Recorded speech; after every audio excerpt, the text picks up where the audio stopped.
Good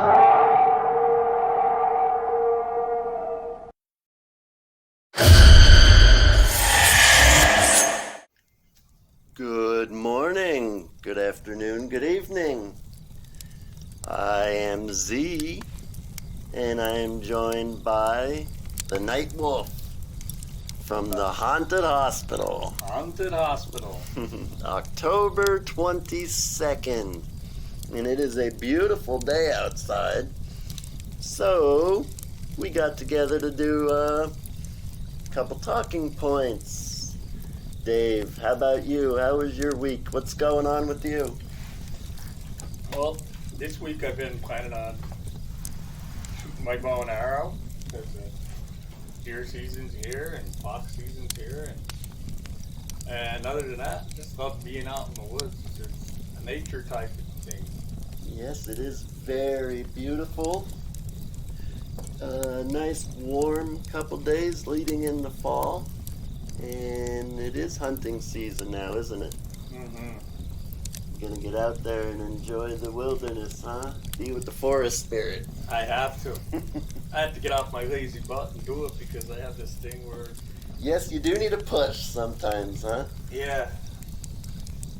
Sometimes I just get so lazy, and even things I want to do, I just don't get up and do it. So I just got to make myself do it. I got to shoot that bow. I want to make sure the bow's hitting before I go out and shoot at a deer. Because 2 years ago I wounded a doe, and I don't want to do that again. So I want to make sure my bow's sighted on perfect. Did it get away? Did the bow get away, or the doe get away? Well, I hit the doe high, so the arrow went more towards the front shoulder than where it was supposed to go. Ouch. And that fox got him. And that's the fox that I'm after. Nice, beautiful gray fox. Double insult, huh? Mm-hmm.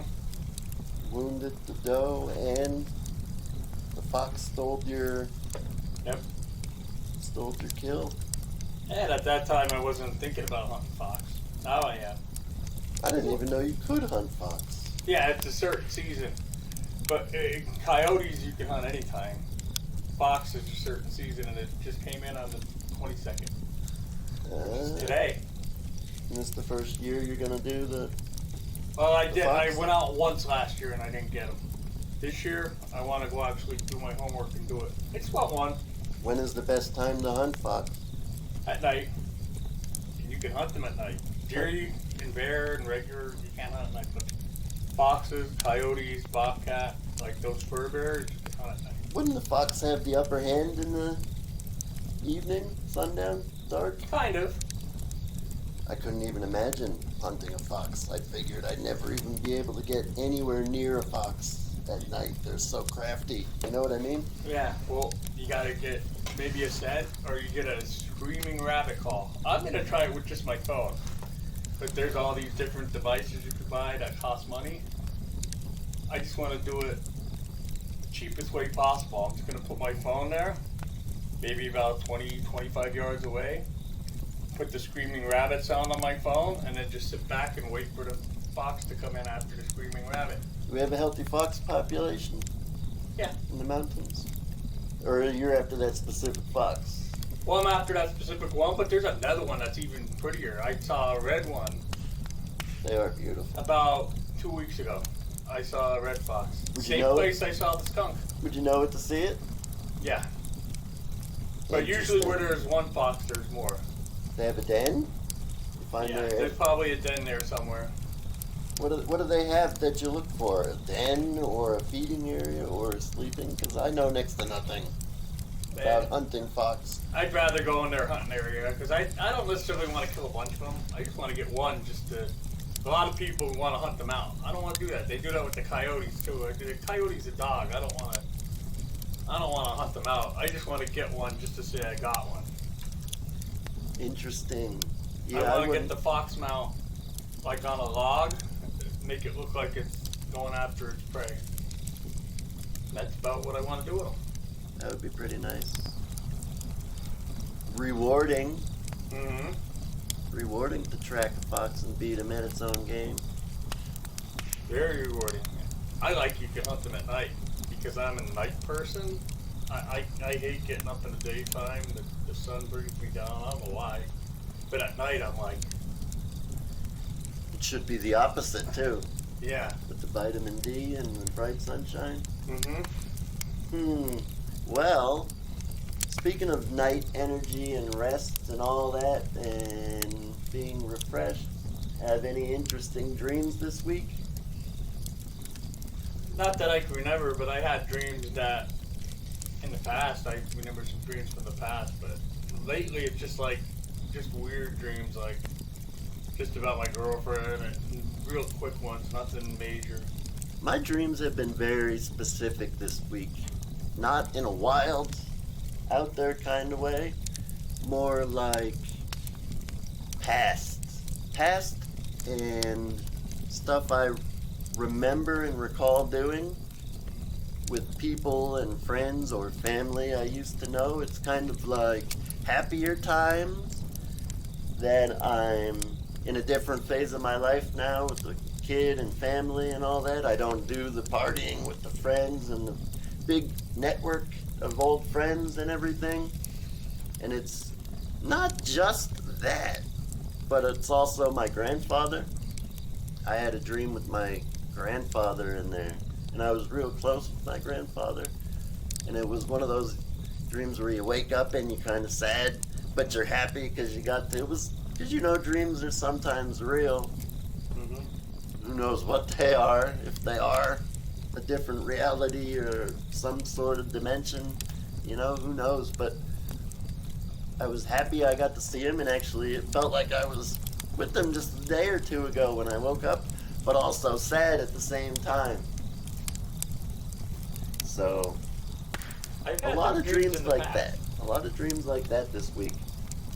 But I think with me, like, because I'm trying too hard to have a dream, and that's why it's not happening. But like I've had dreams about family. I dream about my mom sometimes my grandfather, and they're so real. It's almost like they're talking to me. They are like real. It's like they can telepathically talk to me about things, and that's what it seems like. I remember having these weird dreams about my one friend Jim, who passed away same year as my mom, and supposedly something bad happened to him. Like he drank antifreeze or something, and I had this weird dream about him melting. It looked like he was melting with antifreeze when he was talking to me. And that was shortly after he passed away. Did he commit suicide? I don't know. I think he did it by accident because he was drunk, and he grabbed it and drank it. Ouch. There was rumors somebody might have gave it to him, but I don't think it was intentional. I heard of people giving loud dogs in the neighborhood antifreeze to get rid of them, but I never heard of giving another human being antifreeze. Was it investigated? Was it investigated as anything suspicious? No? It could have been, but I actually, and then another thing I heard, that he was just so drunk that he didn't know what he was doing, and he drank it himself. Wow. But he had a lot of problems anyway. He had cancer real bad. Wow. So he had issues anyway, so even if he didn't die from that, he might have been dying anyway. But I just feel like that dream was just, it was like giving me a message. I wonder is that a painful way out or what? I don't know. Wow. And he was like one of my best friends. That was what's so creepy about it. He died the same year as my mom did. Very interesting. And you had a dream how long after that? About a couple weeks, maybe a month. Around that time. And every once in a while I'll dream about him, but... My one friend's father passed away, and it was something to do with my pouches. Mm-hmm. My bad habit pouches. I always try to keep them moisturized away for... Anyway, out of nowhere, I thought of my one friend's father. He was such a good person to talk to, and could just get lost in conversation, intellectual or otherwise, or military conversation. He was so good at conversation. And out of nowhere, I haven't seen him in a year or two, I thought of what he used to do for his cigars. How he would put a damp rag in the cigar box. And I thought of him, and it was a weird way I thought of him, because I thought more remembering him, and thinking about how he's doing and wondering, what he's up to, and it's been so long. And a day or so, immediately after I was thinking that, I saw online that he passed away from his son. It was the weirdest thing. I haven't thought of him in so long, over that year or two that I haven't seen him. And I just thought of that with his cigars. And I had he came into my mind out of nowhere, kind of like the dream with your friend. And he was gone, passed away.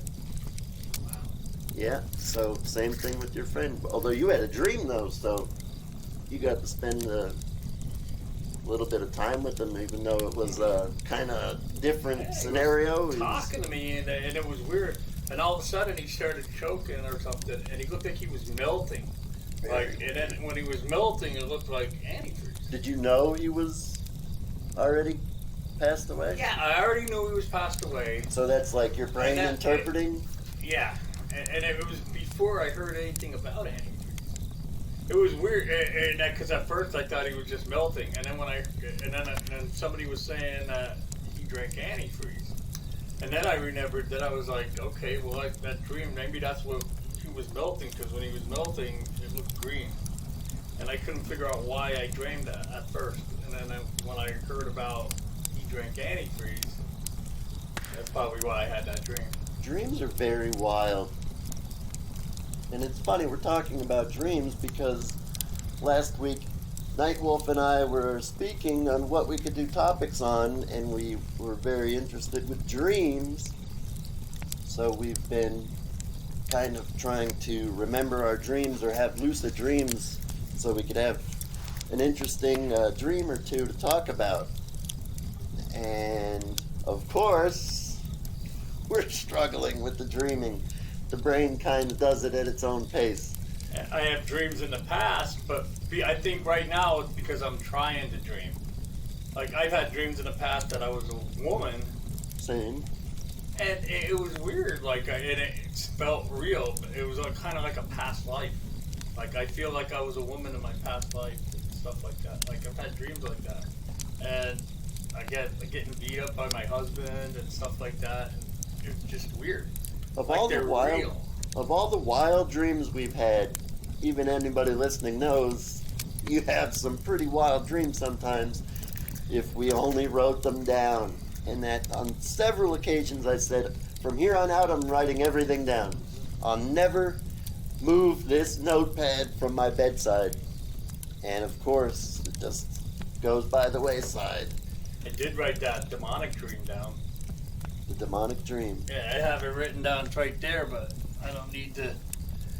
It just is demonic in nature, but because I was running through this parkade, this is what I only remember so much of it, and I was running up these stairs to save somebody, and it was whoever I was trying to save was very important to me, somebody I loved dearly. I don't know if it was a girlfriend or a family member or whatever it was. And you were you? And I guess I was me. I felt like I'm me. Was it a local Big, area? Giant parkade. I don't know where the parkade was. Nothing familiar, or just its own little And world? there was this big stairwell. Well, I don't remember too many details. Okay. But this is what I do remember. And I'm running up these stairs, and the building is vibrating, like rapidly. And it's like this vibrating, grinding hum that was very intense that you could feel through your whole body. And there was people running out of this parkade. Lots of people. And I'm running up the stairs while everybody was running out. And somebody, a friend of mine, and I don't remember his name, but he actually literally was trying to hold me like, you can't go up there, you will die if you go up there. And I'm like, I don't care. And I punched him in the face. literally punched him in the face and kept running up the stairs because whatever I was going to save, and I remember getting to the top level, and at the top level everything looked weird. It looked like people were floating. It like it was a vibrating hum. It looked like there was a foggy mist. It looked black and white. And it looked like people were jumping out of the parquet, and there was cars parked there, and the cars were vibrating around. And I took out my phone to try to film it. I have no idea why I did that. I was like, oh, I'm going to film this. This looks so wild. And then all of a sudden when I tried to film it, I woke up. I almost feel like if I didn't pull out my phone, I might have saved whoever I was trying to save. But I have no idea why I tried to pull my phone out. Because it looked weird, so I was trying to film what it looked like. Oh, nobody's going to believe me. I got to film this. And I got up to go to the bathroom. Because I was awake, and as I was walking to the bathroom, I was still vibrating. It was weird. I could still feel the vibration. I went to the bathroom, came back and laid back down, and I was trying to go back to sleep because I wanted to get back into the dream to save this person. But that's all I remember. I still don't know who the person was I was trying to save. I still don't know who the friend was that I punched in the face. But I remember while I was dreaming, I knew everything that was going on. I never, while I was in the dream, everything, I knew. But for some reason, not in the dream, I can't remember it. Yeah, once a dream is gone, you wake up, it's kind of hard to get back to it. And it was weird. I can't believe it. I was actually literally trying to get back into the dream so I could go save that person that I couldn't remember who it was. That is weird how you can never get back into a dream. Mm-hmm. Very rarely will you go back in. And even if you do, it's from a different angle or viewpoint from the last time, or it's hard to have that specific I can't occurrence. get over that vibrating, grinding hum. Yeah. And it's still it was weird because, like I said, I was awake and I was still vibrating as I was walking to the bathroom. I could still feel that. Yeah, it's pretty wild. Dreams, you never know. You never know what brought it on or where it's going or what it's from. Interesting on so many levels, you could even write down what you remember and look into dreams with vibrations. What is that? I love when I dream about my mom though, because I miss her so much. Sometimes they're happy, but they're sad because she's gone. And that's how I felt with my grandfather this week. It's like I had time to spend with him after all these years. Even though it was over. Even though it was over. So fast, and of course the dog woke me up. I don't know how much longer I would have had or whatnot if it dreams always seem to get stopped at the most inopportunistic moments. You know what I mean? If you got a date with Pamela Anderson right before the good stuff, the dog's kissing your face. Something you gotta go to the bathroom. Yeah, when I was a kid, always going to school, and this always happened. I'd be in this, and it'd be a really hot girl, and I'd be just about to score, and then my dad would be, or my mom would be like, time to wake up, time to go to school. I'll be like, no. Always. 5 more minutes, Mom. Can never get back to it anyway. No. It's over. That's another piece of the mystery with dreams. Yeah. I couldn't even begin to explain dreams. I'm not sure even the best of anyone could. They're trying, but we're gonna do our part, writing them down from here on out. So hopefully we have something interesting or exciting. Yeah, a lot of times I have these weird, stupid ones that just make no sense. Nothing to talk about. But you think they make no sense. These clips of things. You think they might make no sense, but in your mind or brain, there might be a connection somewhere. Mm-hmm. They're so mysterious. What could the connection be, though? Sometimes they're not worth even looking into. Other times they are. I can tell you this weird dream I have. It's very weird. And I don't know why I dream about this, but I've actually had dreams where, about my girlfriend. and all these like naked men are carrying her away with big schlongs. Like, seriously. And she's smiling and laughing at me, and I'm like, ah, like just weird like that. And I'd wake up and I'd be looking around and she'll be laying next to me. But yeah, just I dreamt I was a hamburger and people were eating me. yeah, that's So wild. I mean, what's going on when you're asleep? And dreams, they only happen for a couple seconds supposedly in REM. In the REM phase of sleep, it's only a couple minutes supposedly, which is even more mysterious. Yep. So the whole while you're asleep, you're basically just unconscious in like sleep paralysis or whatever. Or no, that's its own thing, right? Mm-hmm. And then in the end phase of the sleep. And then sometimes you're looking for something. Yeah. In your dream and you're walking around in the streets. Yeah.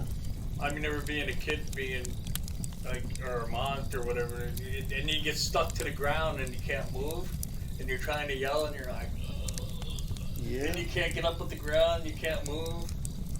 And some truly terrifying dreams I could remember having.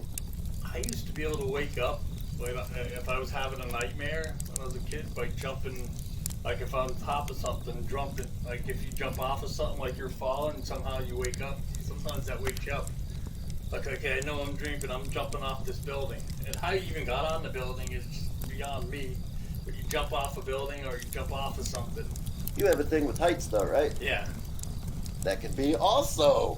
That's another thing about the dream about the parkade. I'm afraid of stairwells and heights. But at this particular moment when I was in that dream, I wasn't afraid. Whatever was going on, I wanted to get to that person I was saving. And that, whatever that demonic thing was, I was running up there to save whoever. And I wasn't even afraid of it. I wasn't even afraid of the stairwell. Well, it's not that I'm afraid of it. I get dizzy. Like heights make me dizzy, and I think that stairwells represent heights in a way. Or the And vibration. I get dizzy. Or the vibrations maybe. Was that different vibrating, or was it from the height? It was. I don't know. I think it was just. I don't know. Like your what it was. vision? Your vision was vibrating, or your body and. The parkade was vibrating, and it was like this grinding hum, like a, and it was a vibration, intense vibration, that was actually vibrating my whole body. And you felt But it. the parkade itself was vibrating. Like I said, people were running in terror to get out, and I was running into it. Interesting. Still there, can't get over the fact that I stopped when I got to the top level of where I was supposed to be and started filming it. I'm gonna film this. Maybe that was. Maybe reaching into your pocket was the connection to reality, or something that brought your brain away from your dream. I wanted to film it because I was like, oh my god, this is so cool. I want to film it so nobody's going to believe that I'm seeing this. Maybe there that were was. people jumping out of the parkade, the cars were bouncing around. It was like, Yeah, it sounds like something you would want to film. and then I never got to the person I was trying to save, and I still don't know who that person was. Never had any. I don't know if it was a family member. I don't know. Maybe it was a loved one that passed on already, or was it my girlfriend? I just don't know. Never had Somebody any. important. No reoccurring dreams of that. I try to. Every Episode. once in a while, I think about it. Okay, maybe I'll try. I try to think about that scenario. So What if you wrote it down right before sleep? Just kept writing it down over and over and over. that's what I did here. I wrote down the story. And just read it. That I could Lying tell in without. bed. I could tell the story without reading that. Yeah, maybe you'll have part 2 someday. Maybe. Yeah. Well, hopefully we get a good dream here in the next couple days and we have a real good conversation. that will be something we could, Got conversations about other things too. yeah, that'll be hopefully I don't know what you were something to look taking forward notes to. about, but you were taking notes about something. And I was also wondering about those centaurs. When you saw a centaur? Oh you were yeah, talking my about Ray centaur. Pick, or a friend of yours, his grandparents were talking about seeing him on the mountain. That's Yeah. kind of like what I wanted to, if you had any more information about that. Yeah, the infamous centaur. And what the grandparents were saying they looked like. Yeah, it was very similar. For that story, I was on my deck at my parents' house, sort of on the woods. On the clearing right before the woods was basically where I was on the deck, overlooking the yard into the woods. And I kept hearing something eating, walking through the grass in the field, and you could hear it. It was a very quiet night, and the only thing that was out there was by a tree, and I could see it had its head down, eating, grazing, whatever. I thought it was a deer. Deer frequent the area, but it looked up, and I saw it, and it was a centaur. The craziest thing I'd ever, never in my mind would I ever think of centaurs. I have nothing to do with centaurs. I never had an interest in them, nothing. And I seen this centaur. It was the most wild thing I've ever seen in my life. And I ran into the house, and I have no idea what that thing did, but I was frightened out of my mind. And the interesting part of that story was when I was having a couple friends over, and it was different groups of friends. A couple friends had their friends that we didn't really associate with daily or quite often at all. And my friends knew the story. I told them. And the other group of friends did not. So over the course of the night, we were just talking, bringing up wild subjects, interesting stuff, just being talkative. And one of my friends from the other side that didn't really talk to my good friends, he mentioned that his grandparents lived down the street from where I was at when I saw the centaur. And he said, it was a weird way he brought it up. He just, out of the blue, nobody was talking about any of this stuff. He said, yeah, your parents live over there. My grandparents live there. And you know what? They said they saw centaur or centaurs in the woods. And all my friends just look at each other like, did you tell that guy that story? And I said, I have never told anybody that story. Who tells people they go see centaurs at night? And it was just pretty wild. I mean, nobody talks about centaurs. And they brought that up. And it just, I have no idea what I saw that night Other in those people woods. seeing them, because I started looking them up, but I didn't look too much into it. But and that's something I want to research, because that's interesting, because other people have seen them. It's so creepy. It's not. I want to look into it more, because I've seen there are people that have seen them before, so that's something to look up. I want to hear about other eyewitnesses that have seen them. See, and back in when I was younger, I had lots of time to go in the woods at night, go sit outside by the campfire, go in the woods. And now, also, why my dreams are probably going back to those days, because it was exciting, new, you're a kid, your life is in front of you, and now it's just family and such, more vicariously living through the kid, you know? But that time, I never seen anything like it before or after. And I mean, we used to go in the woods quite often, and you hear plenty of animals stirring, little critters running around at night, but I never saw that ever in my life. I've seen bears, saw anything like that. I've seen deer, I've seen plenty of the little guys, skunks. If you look at old, you know how like our old ancestors, like beginning man, used to draw things on the rocks. Yeah. There's been people drawing centaurs on the rocks. I know. I could imagine. It's not uncommon. That's something that's happened.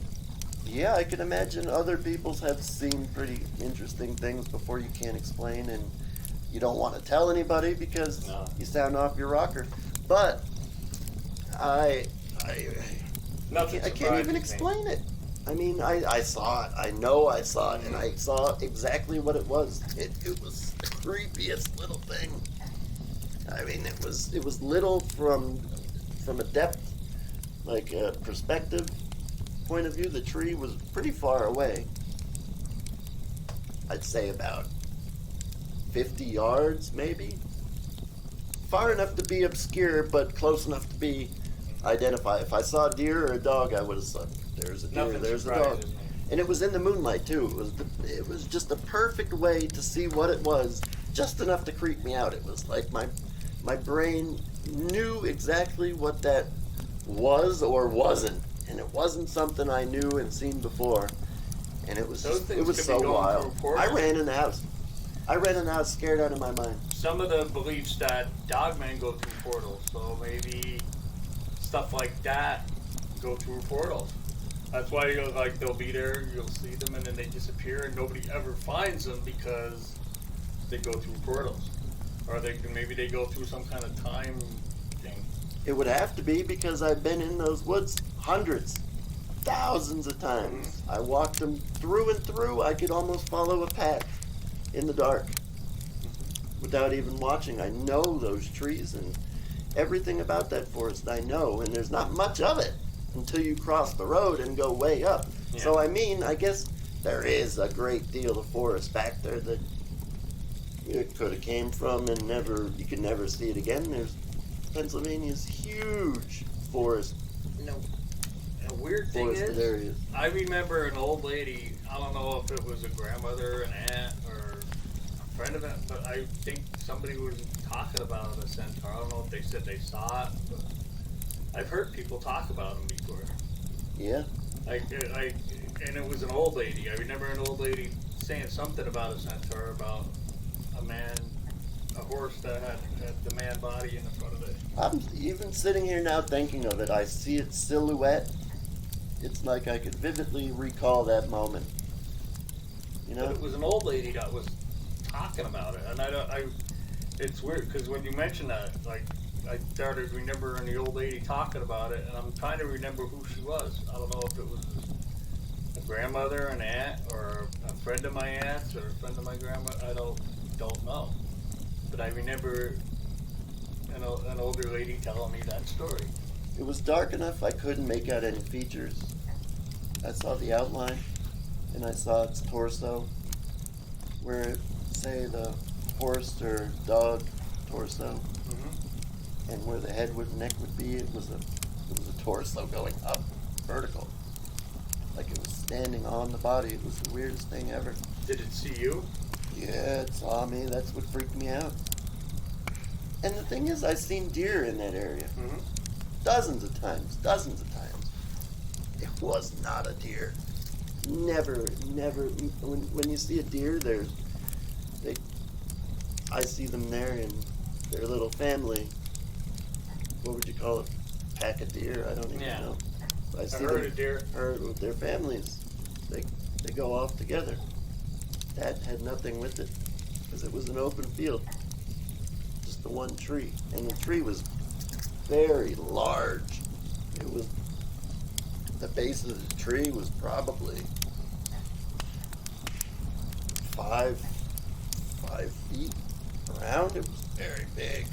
5 feet might even be small. It was huge. So the foliage the leaves were no less than 15 feet off the ground, like 15, 20 feet off the ground. It was a massive tree, so there was nothing obscuring my vision, because he was right in front of me on the flat field. And I understand it could have been scary, but I'm getting it was the horrifying. feeling that they're Horrifying. friendly, that they're not a threat to nobody. But you I never didn't know. want to find out, but yeah, it could have. Could very well be. I mean, I don't know. What would you even... And I don't even think even Dogman's really out to get people. I think Dogman's out to scare people away. Like, don't mess with me. When people see Dogman, they're always trying to scare people. Yeah, Like, get out of here, this is my territory. maybe. Same thing with Bigfoot. Like, they don't want to confront you. They don't want to harm humans. They want you to get out of their territory. Could be. And they don't want you to mess with them. Could be. And if there's a portal, like you said, I couldn't even... What would happen if one of us got stuck into a portal?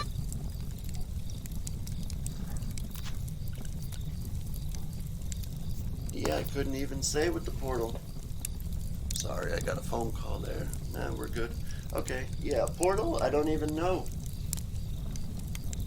I couldn't even say. There was no other lights. Mm-hmm. I never even thought about portal aspect or any of that, or dimensions or anything. I never even thought of that. It was just very physical, and it ran off.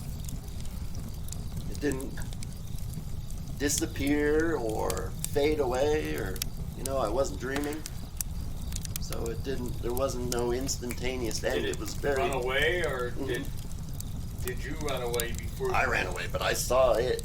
It was a mutual Did it take off? parting ways. Him that way, me this way. Into the house, and I slammed the doors, man. Woo. I'd seen that with a friend of mine once. I remember being a kid, a friend of mine with a bear, just a bear though. Like, the bear was in the garbage, and my friend went over to take the garbage out. He put a bag in it, and all of a sudden the bear was right there. The bear went up and went, and he stood up and went, ah! The bear went this way, and he went that way. It was so funny. You don't want to see. You don't want a surprise like that, no matter what. They were like right in front of each other too. Like, they were both. No matter what your species is, you don't like to be surprised in that. And I saw in that from the way. window. That was the best spot to see it. Yeah, you don't want to see a bear. I saw a bear twice. Both far times. I never want to get close up with them. I can't believe there was a bear in my yard. Last time me and you were talking, that happened.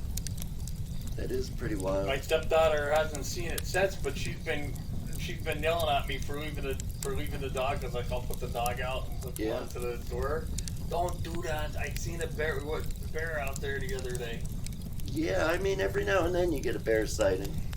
They wander down from the mountains, but your area is not really a highly trafficked bear route. The bear are down on the farm, which is down the road from the house. Yeah, I know that. Okay, But you do have it's some. not much though. It's a very rare occurrence that something like that would happen. But You do have an area they could travel through. I can't believe I saw the 6-pointer there in my yard.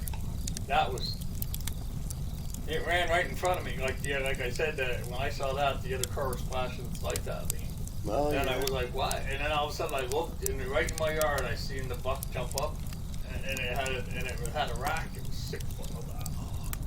Like, I've seen doe there before, but to see the buck there, and then it ran in front of me, and then it ran across the street. Because the guy on the other side of the street, that's where the woods is. Yeah, they are beautiful when you see them when you least expect it, too.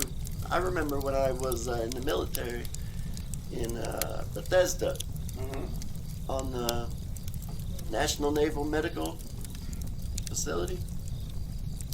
They have, we were staying at the, what's that house? Not the Ronald McDonald House, but the military equivalent. The houses to accommodate if you need somebody for a long stay or whatever. We stayed there for a little while, and the deer there, packs of deer just hanging out right in the field, right in the grass, right up the sidewalk.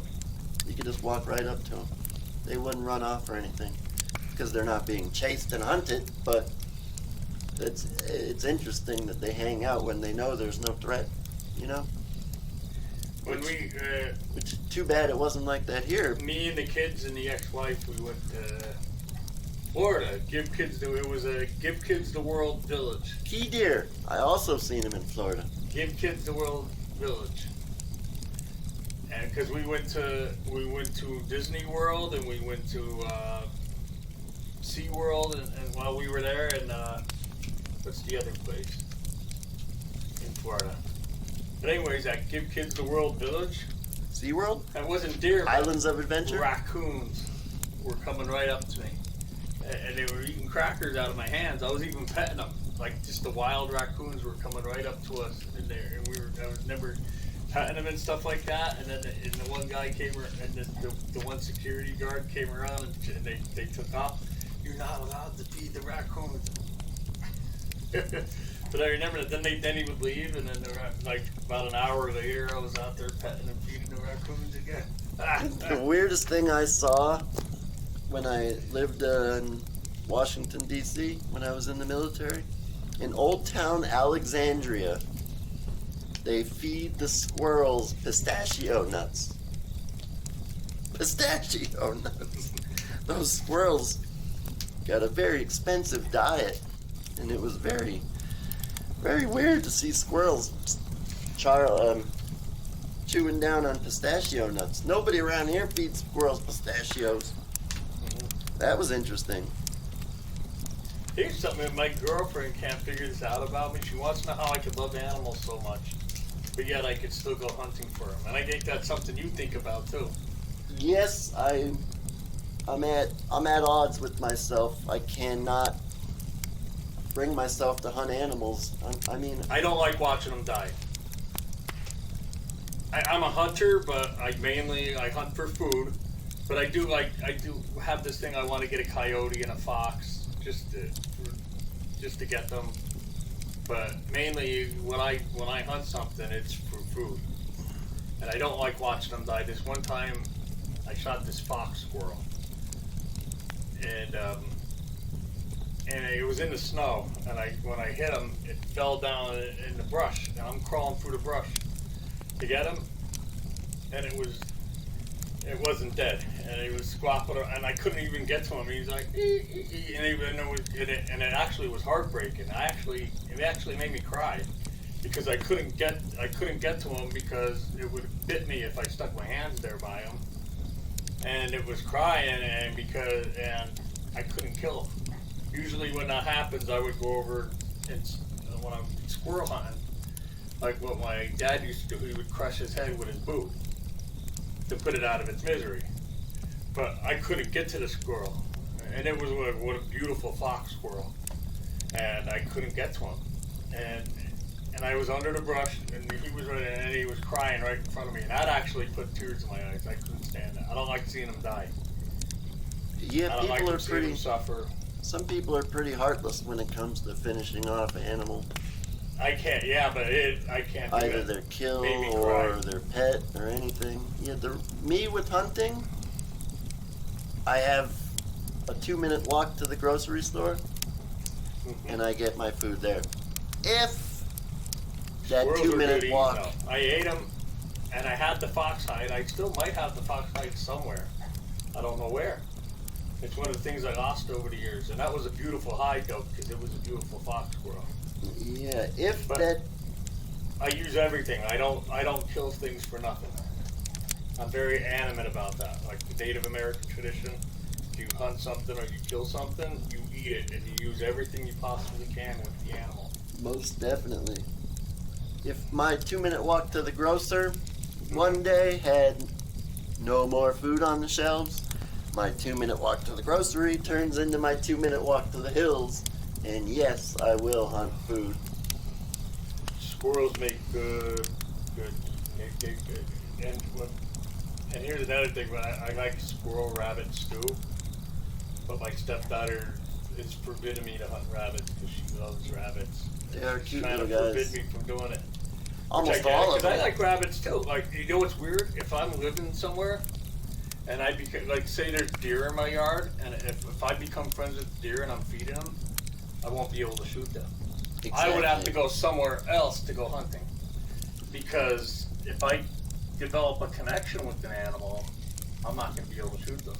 That's the only thing. I'm like, oh, I'm so excited I could hunt in my yard, but if I become friends with them, I can't. I'm going to have to go somewhere else to hunt. Yeah, once we get that connection to animals, they kind of turn into a friend or a pet more than a something you want to eat. All right, we're getting up here on 45 minutes. What do you say we take a couple-minute break and then we come back and finish it up? Okay. Sound good? All right, we'll be right back in a few minutes.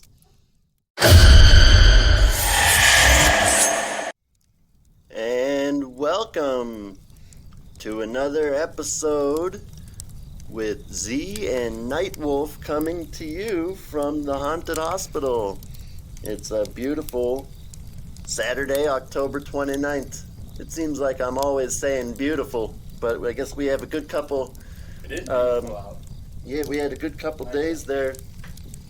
It's very beautiful weather out there. So we have, 2 days till Halloween. In our last few days. Excited about that. Yeah, everybody's excited for Halloween. And we're running out of our time here at the Haunted Hospital. So we're trying to make it work here. And last week we brought out the Quija Board. And we got a couple of segments on recording from last week. And we're going to follow up with a few of those, what do you call them, incidents, happenings, occurrences, supernatural moments? I don't even know. I don't know what, and I'm not subjected to stuff like that. I'm not sensitive to stuff like that, but I got creeped out last week. I didn't know what to do. I didn't know what to think. I didn't know if you guys were pulling my legs or what. Yeah, I got it. I'm like, the only thing I guarantee is I'm in this to find something real. When I did it myself, I believed it was real. I saw it for myself. That thing moved. Felt it.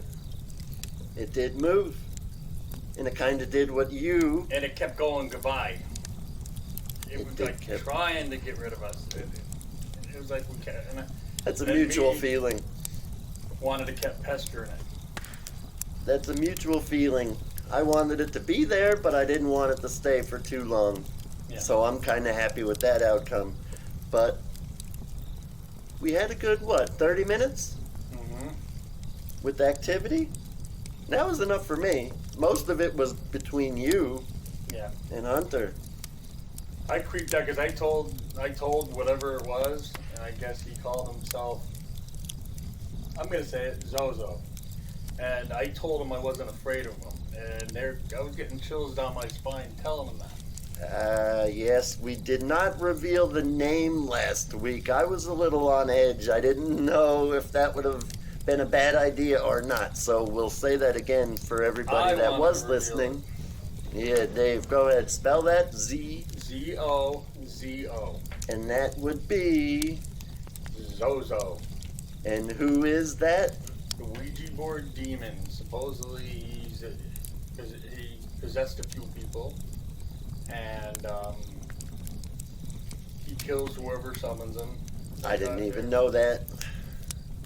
I did not know that. Go ahead. I found it on the Google search. There's a whole segment on him. Yes, I did see the name over and over. Mm-hmm. And a couple numbers associated with that. I don't know what the numbers were, but we did get the name. We asked him how old he was, and he said 69. But then he went to 50, and maybe he was saying he was 6,900. Maybe he was saying he was that old. Yes, we could have been misreading the numbers because we were pretty inexperienced with the Ouija board. That was our first time. You ever did it? I did when I was a little kid, but I was a kid. So I do remember when I was a little kid and using it. I remember being jokesters, and we were all trying to push it to mess with each other. One weird thing did happen. It actually started spinning in a circle and almost shot off the board going goodbye, because it looked like it got mad at us for trying to push it. Like, I was trying to push it on letters, and I think the ones I was working with, he was trying to do the same thing, so. And our guest last week, Hunter, he said to go in circular motions to, I don't know, is that to bring on the movement, or I'm not sure. help connect with whoever's in the... Maybe. I'm not sure either. But when I was a kid, it was doing it, like, it literally was doing it on its own, because it literally started spinning, and then looked like it shot right off the board to goodbye. And even the person I was with was in shock. I could see the look in his face, and he, like, that's how I knew he wasn't doing that. He was like, and then he even said to me, he goes, I didn't do that, and I didn't do that. So, like, there is something to it.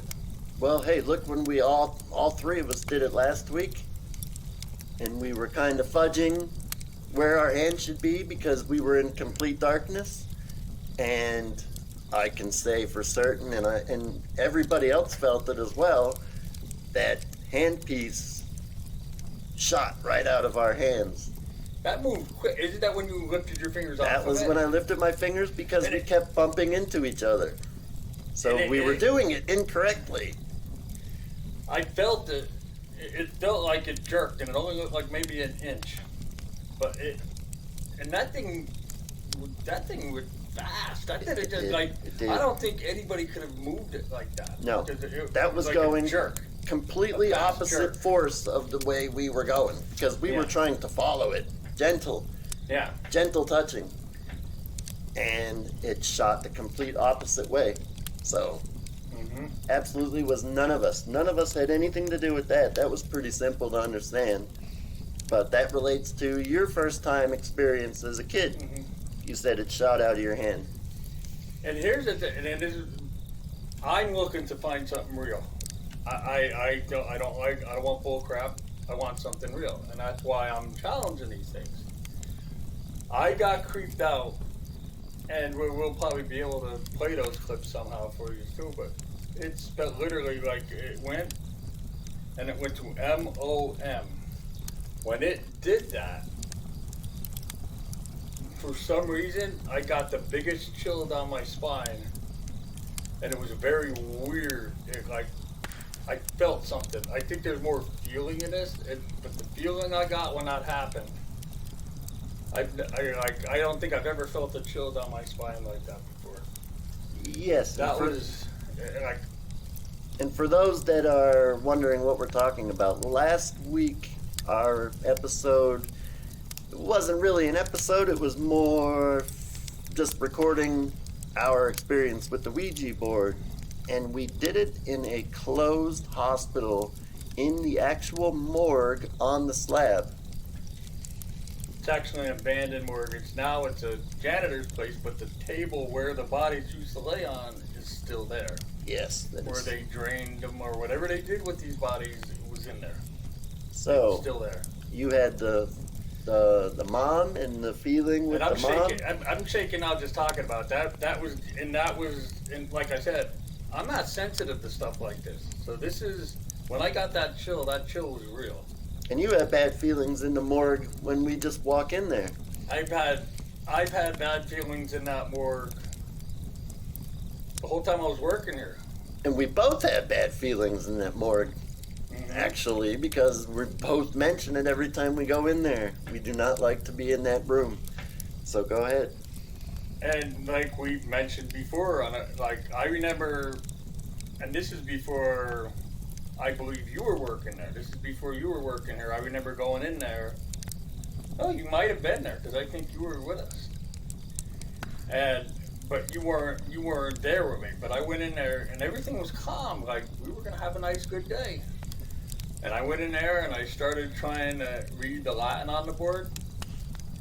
And then I got a chill. And then I walked out, no more than 20 seconds later maybe, we got the call for a code. And we went up there, and that's when this one guy, kind of big stocky guy, was holding a Sector 3 hostage, basically, and it was bad. And every time we go in there, it seems to set off a patient, like it's affiliated with something like that, and I don't know what that means.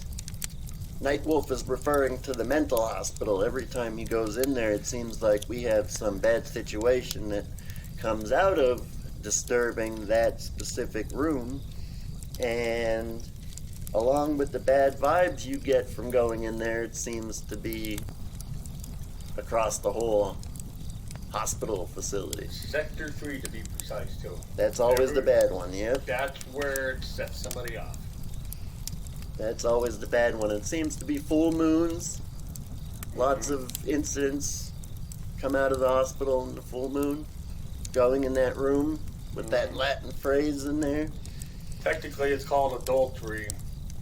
I always called all the units Sector 3, Sector 1, Sector 2. Yeah, they're no more now, so yeah, there's just an empty hospital. Abandoned. Abandoned, indeed. So, the mom incident. What happened there? I don't know. I got this chill. And of course, I've talked on here before. My mom has passed on. I wasn't going in there with the intention of talking to anybody. My intention was to provoke spirits because I want to see if this is real. So we did. We got Zozo and we got Mom. Mom was pretty concrete. And it wasn't going to Momo, it went to Mom. Zozo, it did Zozo. Mom, Zozo. It went M-O-M, M-O-M. Zozo seemed to creep out everybody else in the room. Mom creeped me out. Zozo still has not creeped me out yet. Once I knew what it was, I was creeped out. I didn't know what it was at first. But the feeling I got with Mom, not that, because I'm not gullible. Things like I see where in the movies where people are gullible and they fall for it, they believe they're talking to their loved ones passed on. Movies are movies, though. Scripted. But they're supposed to be kind of based on reality. This was completely off the cuffs with us. This feeling I got, though, was like, I actually really believe the feeling that I got was basically my mom warning me not to do this, that this can be dangerous. And you said you had a bad dream? I had a bad dream, and I'm not going to say it. I'm not going to tell you what the dream was because there's people I know that would be very sensitive to this, and I just can't do it. And that was after the Ouija board.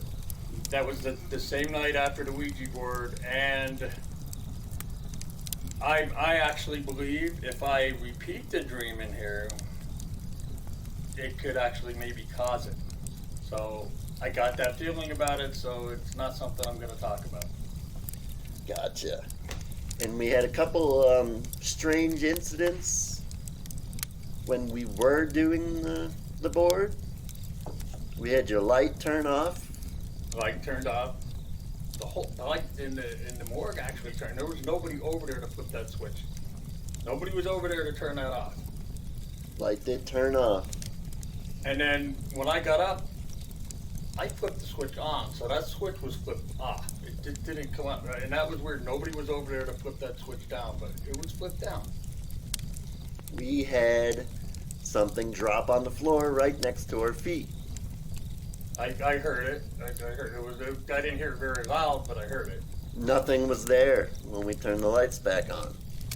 No, nothing wasn't there. Nothing was near us. It sounded like a pen drop, like a pen cap top.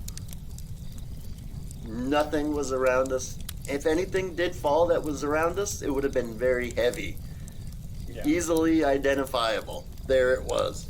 Nothing was next to our feet or anywhere that would have made that sound. I don't know what that was. That was spooky, playing with it in the dark, in the morgue. Yes. Like who does this stuff?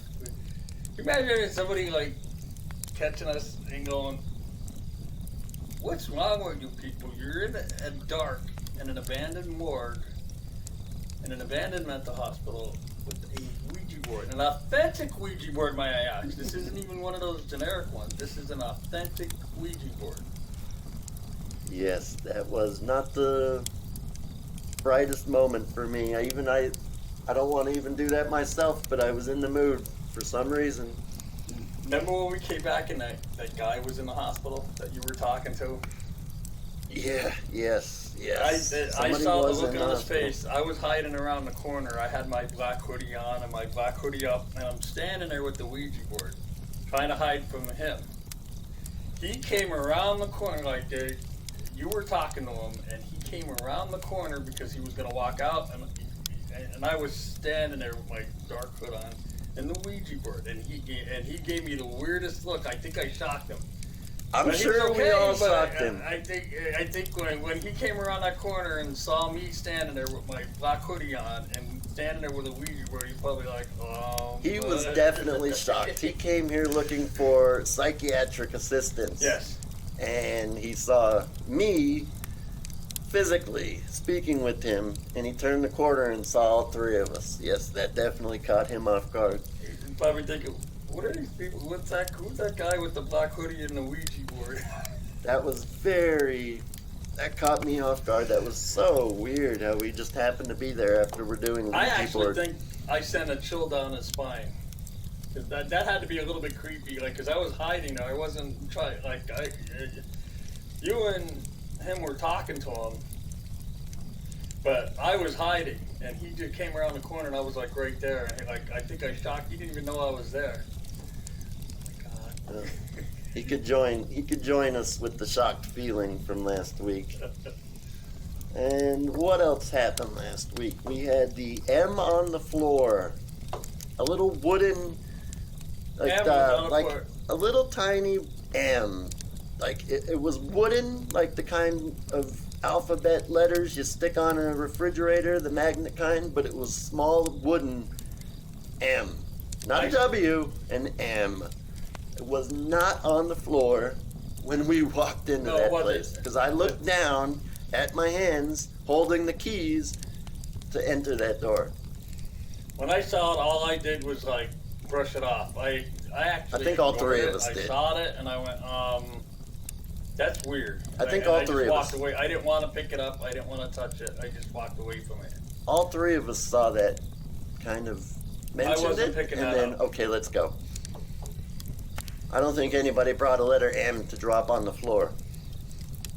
Yeah, and it's weird because like I said, I'm not gullible. I don't believe my mom was talking to me from beyond the grave like a lot of people do, but I do believe, like, it did feel like she was giving me a message, and it was a chill, like, don't. That's the feeling I got. And that was when I first saw it, when it first spelled it out. Yes, M, Mom, very interesting.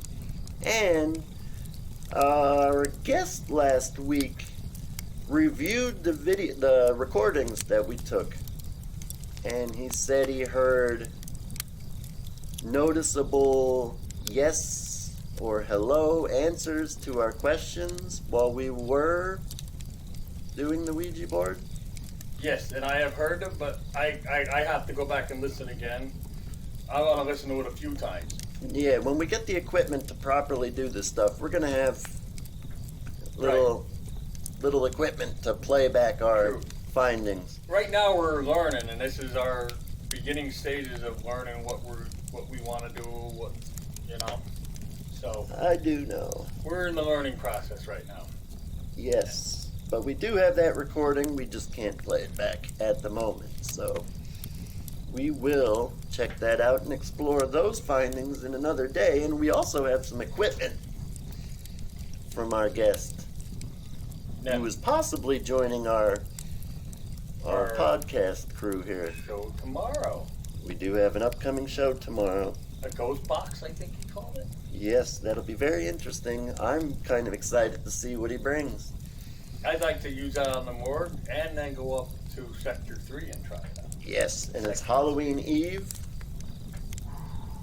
Halloween Eve in an abandoned mental hospital. Very cool, very cool.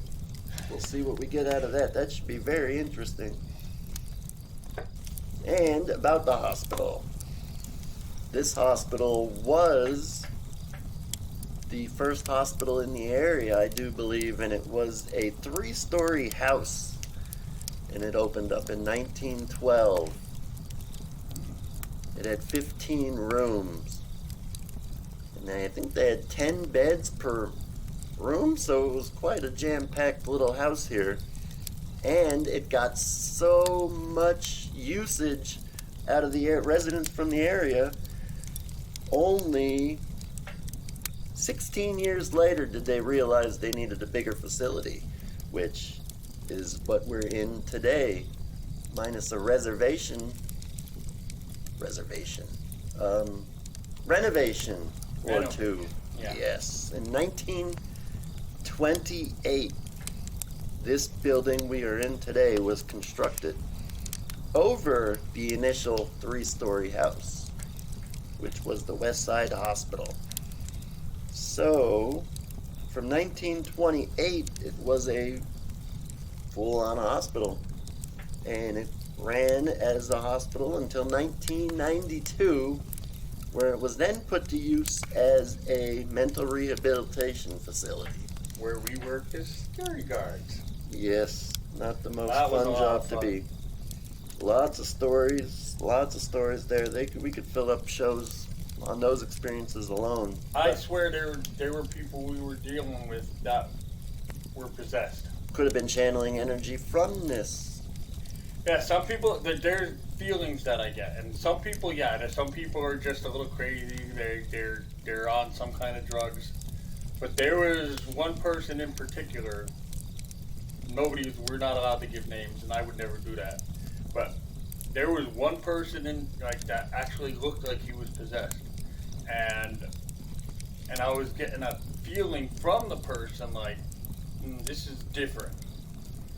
And so you got and then he's just in a mental institution, and they don't, and here in America they don't consider stuff like that. Actually, and if you're in England authorities believe in stuff like that. If there's murder investigations in England, they actually investigate the demonic part about it because they believe in stuff. They get preached and stuff.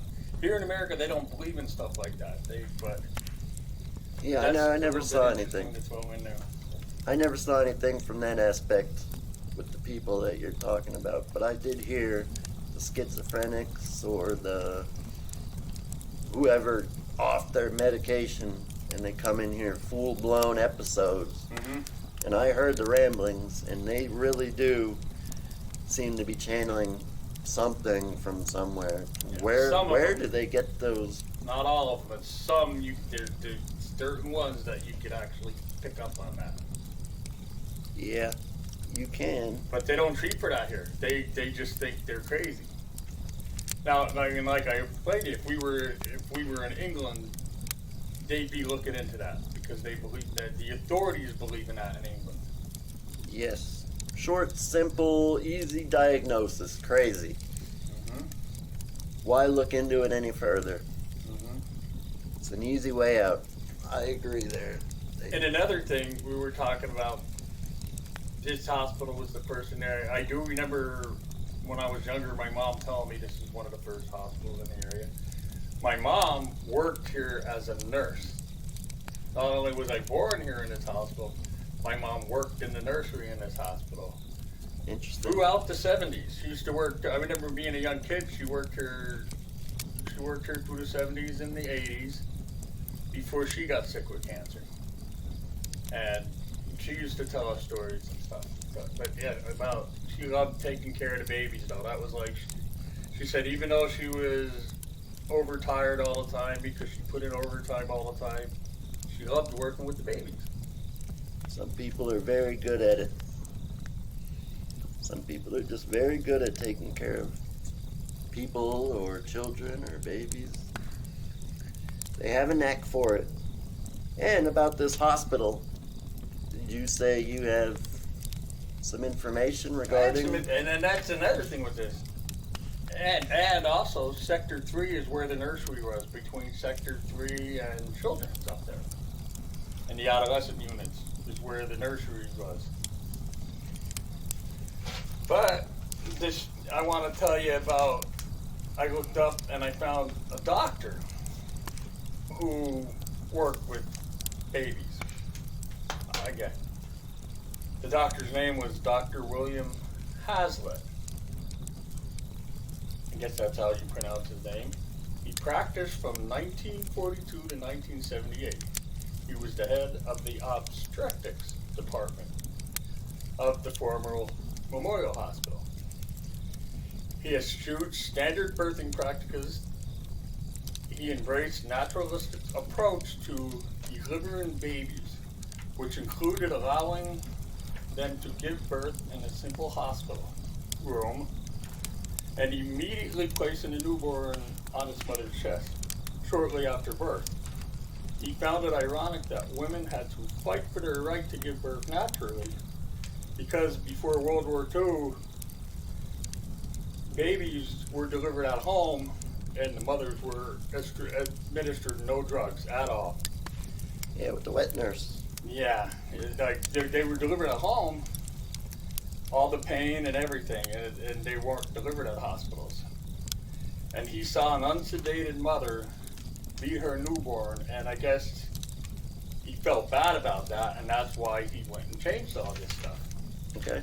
His practices included uniting newborns with their mothers as quickly as possible. He encouraged fathers to be present and active in the birthing process, which was frowned upon back then. So, Interesting. very interesting. There is a lot of history in this building. We can probably research for days in its own episodes. Fill up entire episodes with the history of this place that goes back 100 years. And I'm sure radical innovations in medical Yep. techniques and standards over the years. Interesting things about this. They called him Wild Bill. He was called Wild Bill. He was 97 when he passed away. I guess it was about 7 years ago. I'm not exact, because I wasn't getting full details. But I wonder if you could, his spirit is probably in this hospital. So that would be interesting.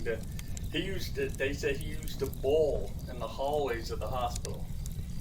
I guess when he was bored and had nothing to do, he would bowl in the hospitals. They are long hallways. Yeah, they had long hallways.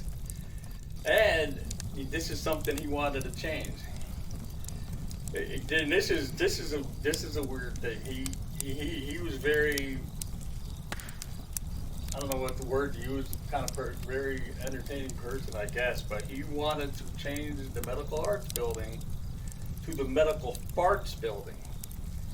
He actually paid for a new sign for that. And I found the medical farts building. So there could be a sign over there that says that, and that would be an interesting thing to find. Why would he choose that name? I don't know. He was very humorous, and I don't know. Literally, that he wanted to call, and I guess he was higher up. It actually was changed for a little while to the medical farts building. So this doctor must have had a lot of say in things that went on here. It's funny you mentioned that name because I was researching the history of this building, and there was an article associated with the research, and I didn't read it too much because it wasn't what I was looking for in the history of the building and the construction site and all that happened before they built it. And I did see Wild Bill. So it's funny you just mentioned Wild Bill. So that guy must have been...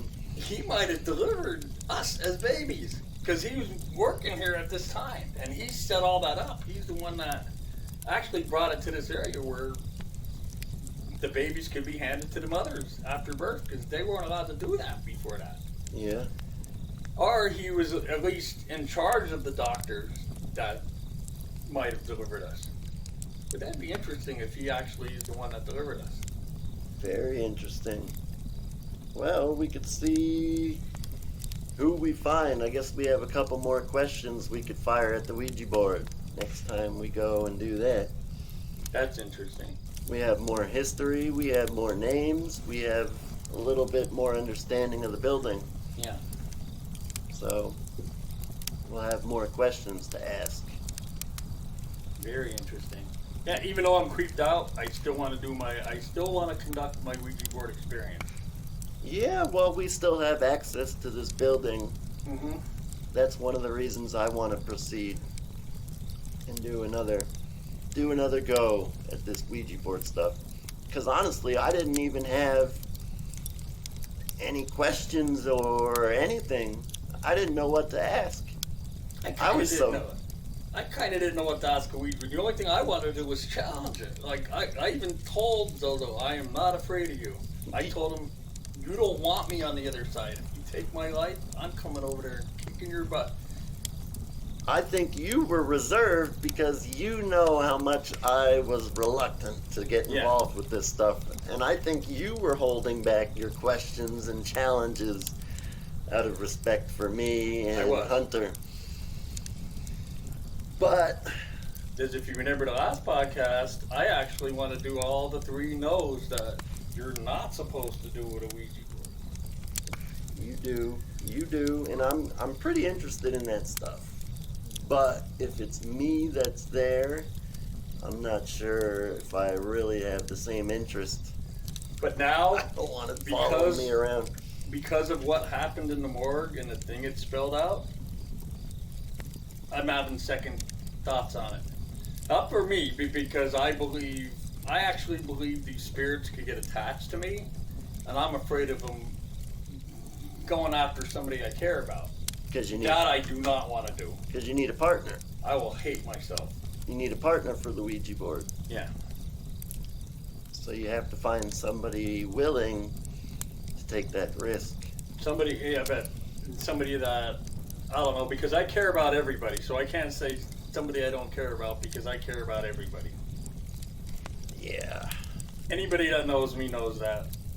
Yeah, it wouldn't be a sacrificial kind of person. You want to actually have somebody willing.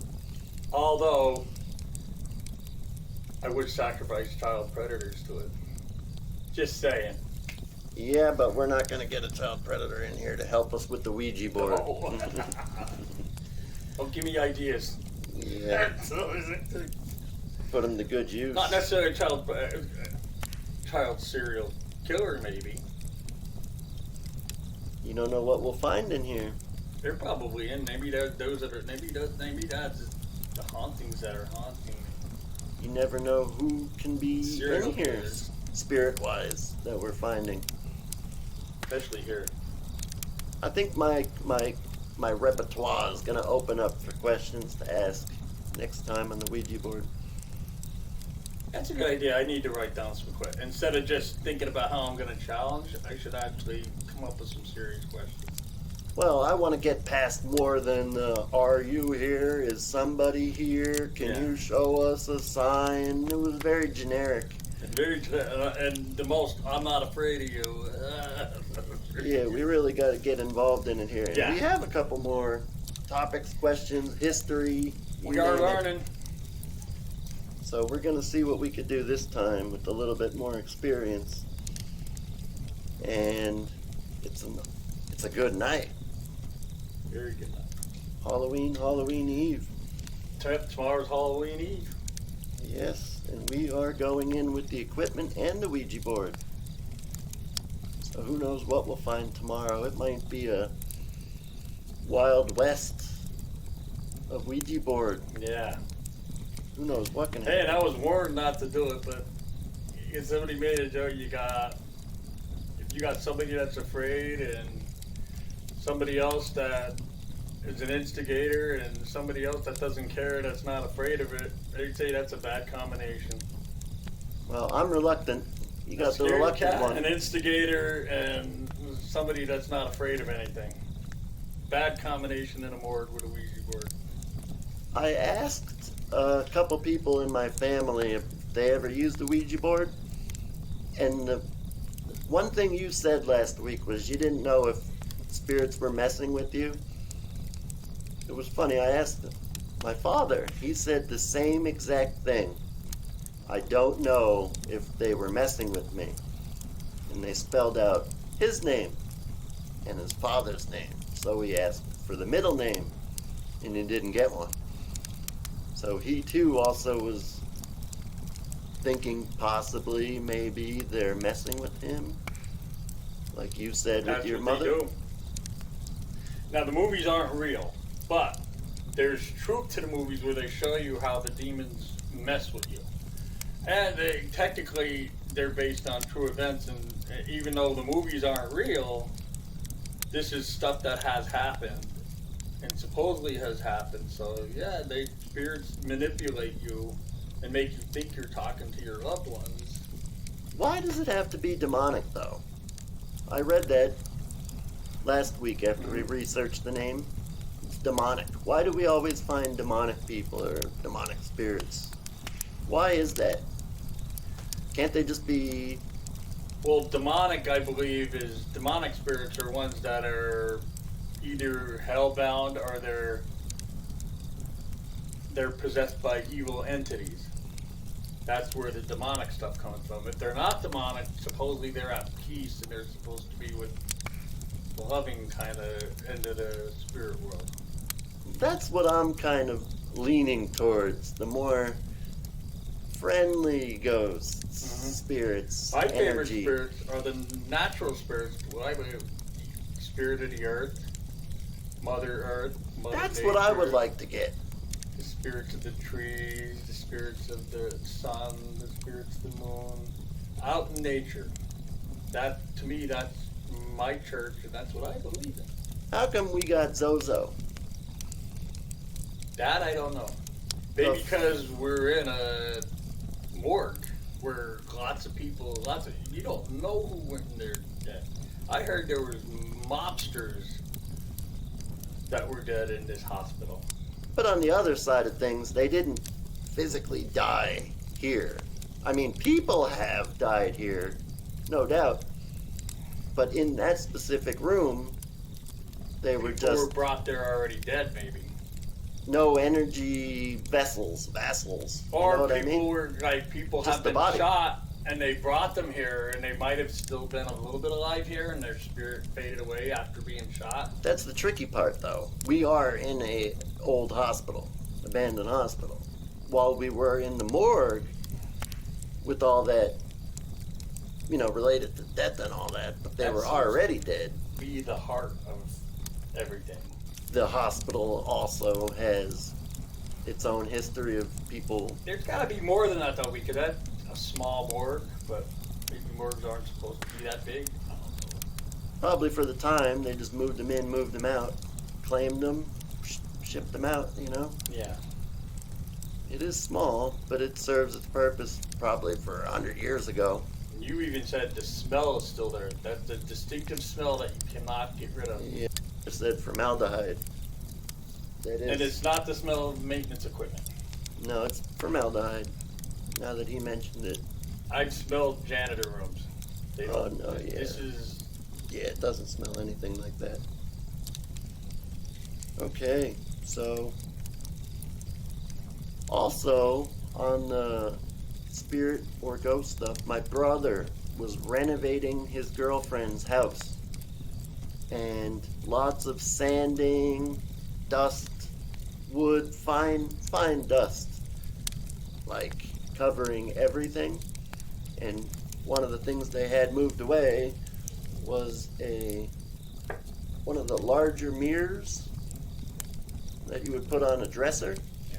One of those larger mirrors, not a bathroom mirror or a handheld mirror. It was one of the big mirrors, and it had a fine coating of dust on it. And they didn't notice anything until they were finished with working for the night. Then they noticed the mirror, and it had in little bony fingers, as if you would draw on a dusty window or like a foggy mirror, and you write your name with your fingers or something. There was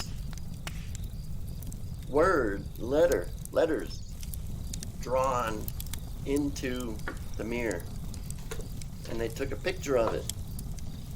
And when they brightened the contrast and everything, they saw an actual person standing there with his face.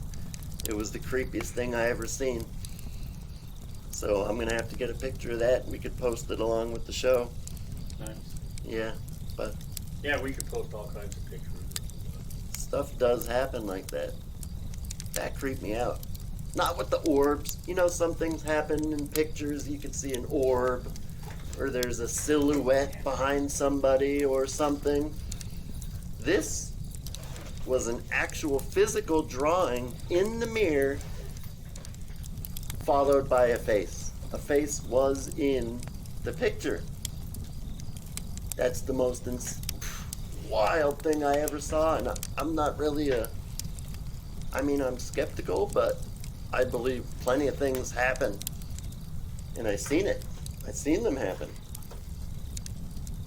Whether it's our Ouija board or stories like this from a family member or somebody you completely believe would not be pulling your chain, along with the photograph. So I've seen it. I've seen my own share of things. I've heard my share of stories. Here's an old picture of me, and that's supposedly an orb. Does that look like an orb to you? Yeah, that's the orbs. That's the orbs I'm talking about. That's an old picture of me. I had no stomach back then at all. I was a skinny twat back then. That wasn't even that long ago. And I had a college professor who was huge into orbs. And he showed me a picture he took in a hotel hallway. And there was orbs everywhere. I've seen those too. I'm not quite sure what the orbs signify or denote or anything, you know. I've seen them myself. They showed up in my pictures and photographs. I never associated that with anything, you know what I mean? It could be just electrical energy, you know what I mean? Yeah. Electrical energy, or I wouldn't... I could even post this picture in the description too. I don't get how orbs, or what are they? They're not spirits. They're supposed to be. They're supposed to be? Is that what they are? I don't know. They're supposed to be, but who really knows? That's something we could look up. Yes, what does energy, life energy turn into once it's outside of the body? That was my favorite kitty I ever had. That was my black cat. All his name was Kiki. Kiki. That cat was like a dog. That cat, when I used it, like... Did it bark? It probably would have. But everybody in the house would say, when I would pull up, as soon as I started driving down the street, the cat would start skitzing out and jump on the fridge and literally wait on the fridge for me to come in that door. Like, and dogs do that. Cats usually don't do that. Well, what do the Egyptians believe? Cats are reincarnated? Mm-hmm. That cat... People? When I first got him, I got her as a kitty, little kitten. Wouldn't come near me for anything. And one time I was in there eating KFC. I'm eating the KFC and I put a piece on the floor in front of me. Wouldn't come back.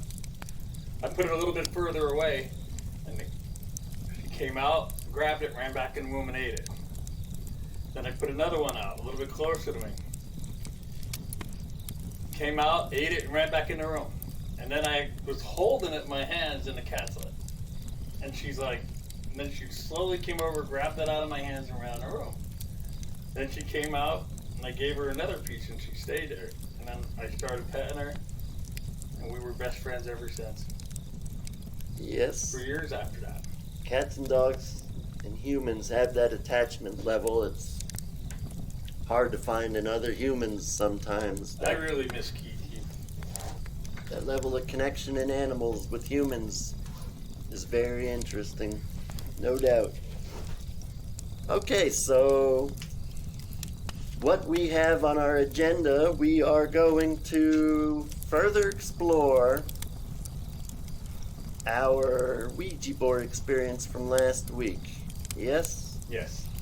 We are going to follow up with some of those questions from last week. see if it's the same, whatever you want to call that, spirit, entity, energy.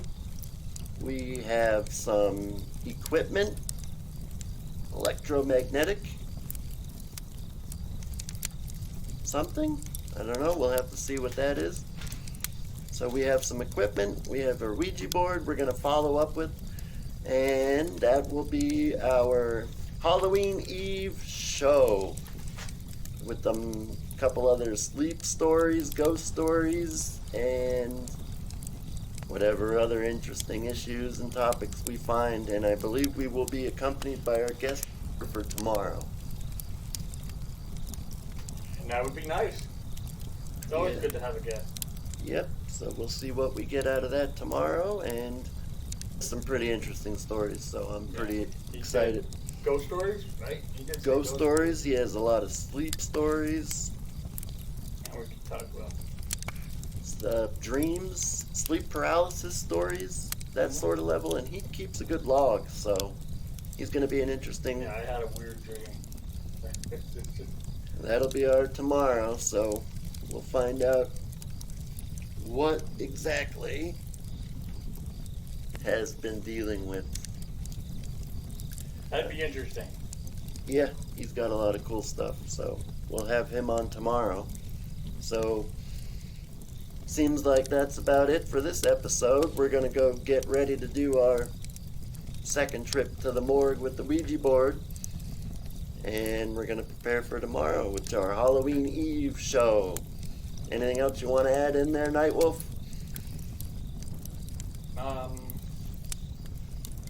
I'm creeped out, but interested at the same time.